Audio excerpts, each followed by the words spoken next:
Nagmula sa pinakamababa hanggang nakamit ang pinakatuktok.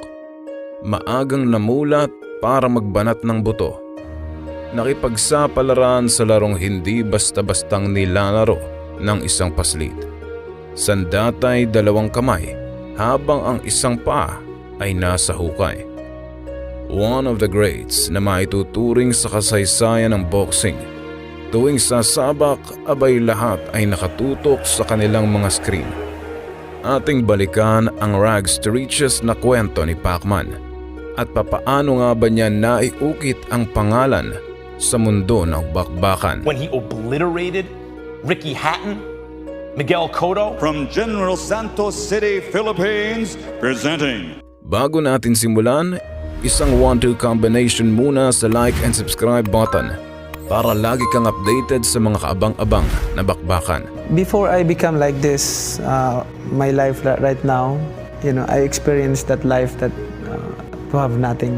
Gaya ng kwento ng halos lahat ng boksingerong Pinoy, ay nag-umpisa si Manny sa pinakamababang estado ng pamumuhay. Tubong General Santos City at ang oportunidad doon ay talagang matamlay. Sa sobrang hirap ay madalang ang 3 kain sa isang araw. Literal na isang kahig, isang tuka.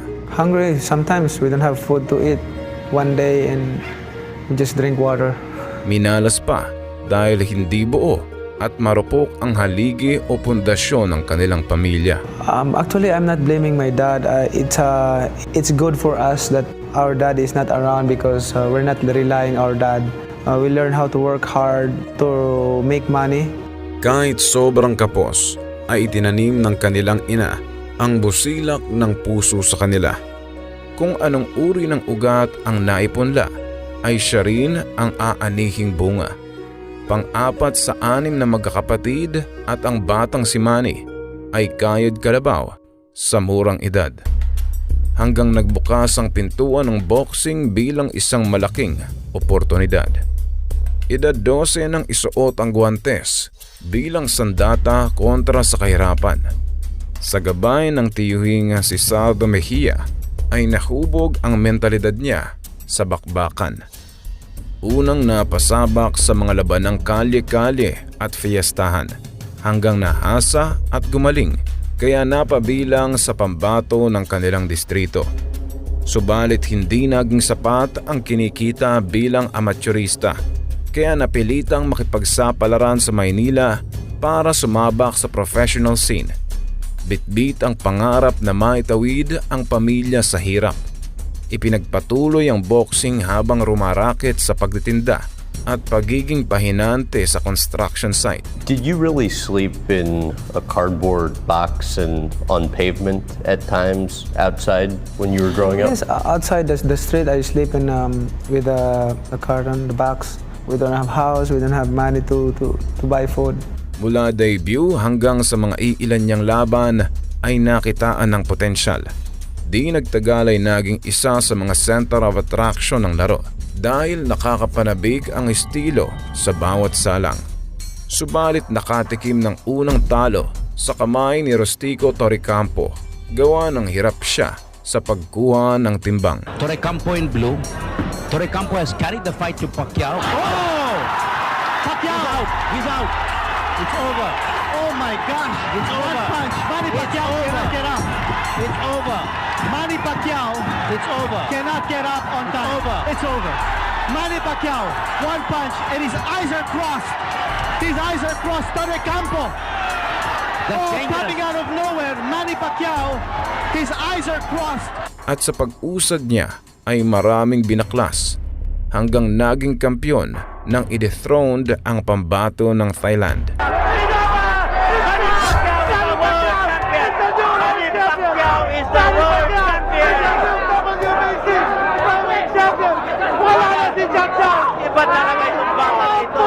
Sa pagtungtong niya sa Estados Unidos ay ang unang pahina ng librong isusulat sa istorya. Wildcard ang naging pangalawang tirahan sa gabay ng isang batikang guro hanggang kumatok ang bihirang pagkakataon nang maging late replacement on 2 weeks notice laban kay Ledwaba. Ang nooy hindi kilala ay walang nag-aakalang isa palang diamante na naibungkal mula sa lupa. Pacquiao. Say Pacquiao.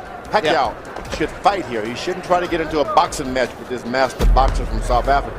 Was a late-minute replacement against Lelo Ledwaba, who was considered a guy on the rise on pound-for-pound list, top 10 type, maybe a heavy favorite. Pacquiao destroyed him. Kaya naging palaisipan sa mga tagapanood kung kakayanin ba niyang makipagbanggaan sa mga tala. In such a way, we wondered, what could he do against Marco Antonio Barrera? Well, let's not get ahead of ourselves. Barrera may be a little long in the tooth, but he's still one of the best ever. Nag-umpisa ang mabibigat na hamon sa kanyang karera bilang katunggali ni Barrera. He took the boxing by storm, anila, at ito pa lang ang umpisa ng kanyang pananalanta. A superstar emerges in San Antonio. Our Filipino star Manny Pacquiao annihilates, destroys the great Marco Antonio Barrera. Bago naging back-to-back Fighter of the Year, ay tinalo rin ang mga kilalang boksingero, pati ang dalawang maituturing na rival niya na nagmula sa Mexico. Ginawang stepping stone ang mga pader na dinurog ng mga malamasong kamao. Back comes Pacquiao, stinging combination. Do you love it? Love it. He's on the top of the world at isa siya sa dahilan kaya mas lalo tayong nakilala sa buong mundo. Sa mga panahong ito ay kumukulo na ang tensyon sa pagitan ng dalawang kampo. Why not face the winner of the Pacquiao-Marquez fight? I just answered your question. No, you didn't. I must have missed it. What are you talking about? So they didn't want you to face Pacquiao right away? I'm not ducking and dodging nobody. You know what it is. Lahat ay gustong masaksihan ang magiging tagpo. The fight that everyone's been talking about again, which seems to happen every time before you fight, is you and Floyd Mayweather. What are your thoughts about that fight right now? He's going to fight me? He's going to fight me? He's going to fight me? He's going to fight me! Yes, he's going to fight me! Ooh! He's going to fight me? Yes, yes. Subalit mailap ang pagkakataon. Kaya imbes na ituon ang atensyon sa walang kasiguraduhan, ay ibinuhos na lang sa ibang makakalaban. Umakyat ng timbang hanggang nakamit ang Fighter of the Decade lang naman. When will it ever end for Pacquiao? There is no limit, it seems, to what this man can do. We are looking at one of the all-time greats. This guy stands with the greats in the great pantheon of boxing in any decade, in any era. Kung gaano man katayog ang narating ng isang atleta, ay may panahong natatalisod. Sa konklusyon ng Pacquiao vs. Marquez 4, ay gumunaw ang mundo ng mga tagapanood. Everybody from Mexico is thrilled. People from the Philippines are in shock. Tila lumutang ang pagiging mortal ng isang unbeatable at invincible na si Pacman.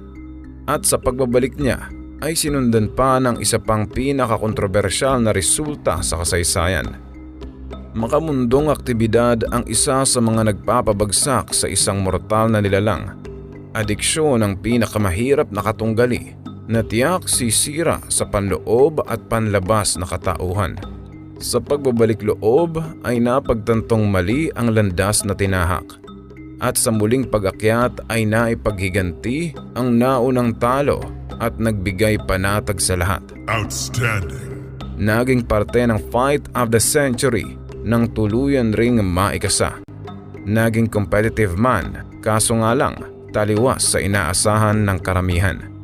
Subalit ayaw siyang bitawan ng fight fans sa industriya at patuloy na hinahanap. Kaya sa pagbabalik niya ay muling naging daan ito para makalaban si Jesse Vargas at makuha ang titulong W. Pacquiao puts Vargas down. Edad 37 na siya dito, ngunit tuloy pa rin ang arangkada habang itinataas ang ating bandera. Nabiktima nga ba ng monopoly ng boxing sa mismong baluarte ng Australiano? Mga veterano at eksperto ay dismayado at halos isumpa ang mga hurado.